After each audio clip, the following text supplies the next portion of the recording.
A little over a year ago, there was a time when I was really down. I had just a really hard time and just kind of felt depressed. I felt down, just really didn't feel very loved. And something the Lord showed me was that I was just as loved then as I was in the time that I had experienced the most love I had ever experienced in my life. It's like my love for you is not dependent upon how you're doing, what you're feeling, is what the Lord said. And it hit my heart when I realized that He loved me the exact same love that those times, when you feel like you're on the mountaintop, you feel like everything is going right, you feel like everything is going, as it should, and you really feel the love of God, you just know His presence. And what the Lord said is, I love you the same amount in the pit and on the mountain. His love is not dependent upon how we feel and what's going on. And so I would just encourage you even to remember those times when you felt the most love and know that His love is even deeper than you could ever imagine, even deeper than that. Even if you're in the pit, even if you feel depressed, even if you feel down, His love is deeper than the oceans. We never graduate from going deeper and deeper into the love and the knowledge of God. There's always more to grasp, no more to understand. His love is relentless. It keeps on pursuing. It keeps on running after us. It keeps on, even in the hard times, even in the loneliness, even in the drought. His love pursues. It goes. It runs after. His love is relentless.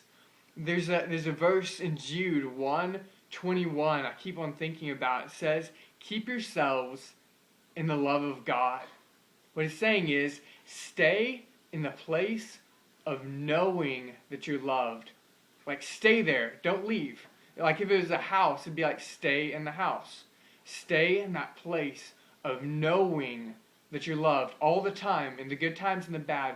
Always know that you're loved.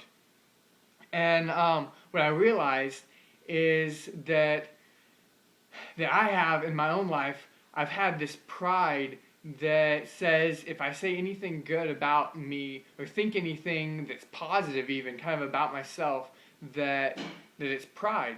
And so one time I was at this conference, this biblical counseling conference, about 2 years ago. And the speaker said, let's just everyone say together that, like, I am loved, I am the beloved of God. And I knew that it was true, but I didn't want to say it, like, out loud, because I thought that I was proud, to say something good about me. But what I realized is that's the truth. And it's not walking in the truth if you do not believe that you are loved all of the time. It's not walking in the truth. And it's not humility to believe lies.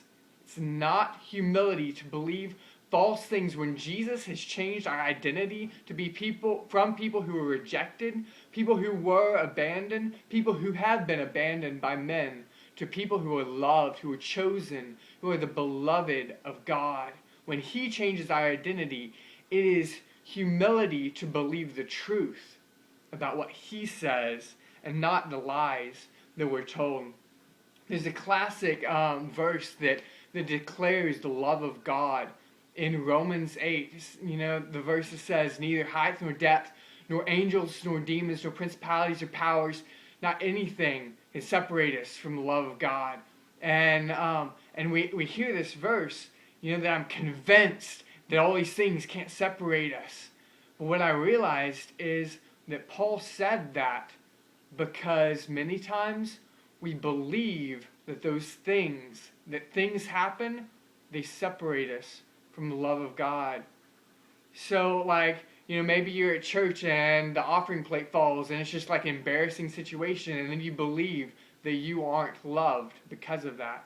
Or some just random stupid little things, and we believe, oh, I'm stupid, I'm not loved. But what happens is our perception of those events is that those events mean that we aren't loved. Something happens and now we aren't loved. Those things cannot change us, but our perception of events is the battleground. A lot of times that's where Satan comes in. That's his battleground, is he gives a twist on events to say that you aren't loved. He's always trying to prove to you that you aren't loved, because that's what God is wanting you to be convinced of, that you are loved all the time. All of the time.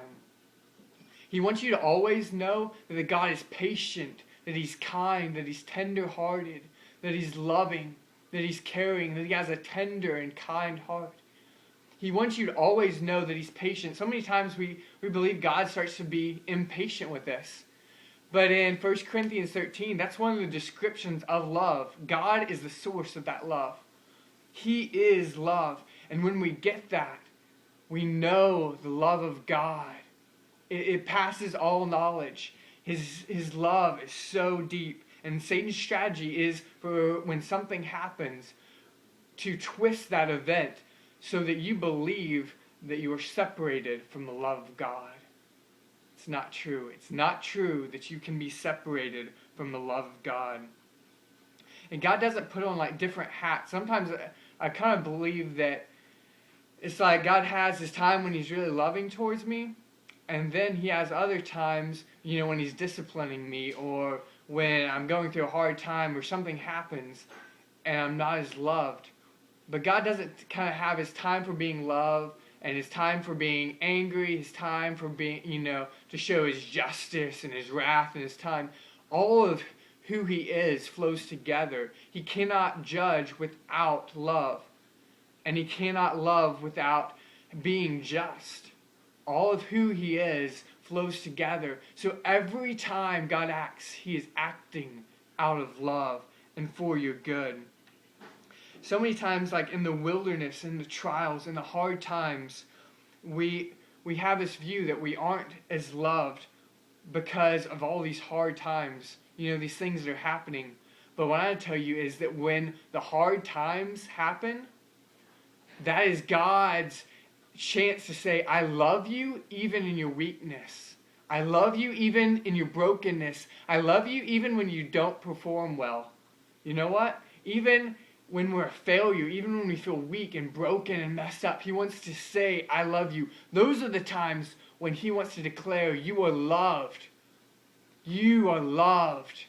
You are loved. So who we are, our very identity, is people who are loved. You are loved. You are wanted by the King of Kings and the Lord of Lords. Your very identity is one who is loved.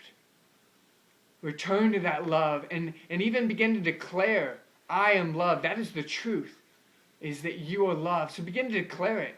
Begin to say, even out loud, I am loved by God. He loves me. I am his delight. He enjoys me. He likes me. He loves me. That is the truth that we need to stand on forever.